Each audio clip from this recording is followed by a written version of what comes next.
গত 2 সপ্তাহ ধরে খুব বাজে টাইপের একটা ঠান্ডা লেগে গেছে, সর্দি লেগে গেছে।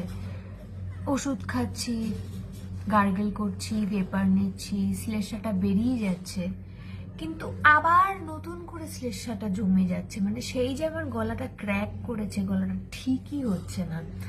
আমি বুঝতে পারছি না যে এটা কি আদৌ ঠান্ডা লেগেছে নাকি পলিউশনের জন্য হচ্ছে। কারণ গত কয়েকদিন ধরে কলকাতাতে মানে বাইরে গিয়ে জাস্ট শ্বাস নেওয়া যাচ্ছে না। তো কলকাতাও কি দিল্লির পথেই হাঁটছে? মানে কলকাতারও কি সেই দিল্লির মতো একটা দমবন্ধকর পরিস্থিতি হয়ে যাচ্ছে, মানে বাইরে গিয়ে শ্বাস নেওয়া যাবে না এরকম একটা ব্যাপার?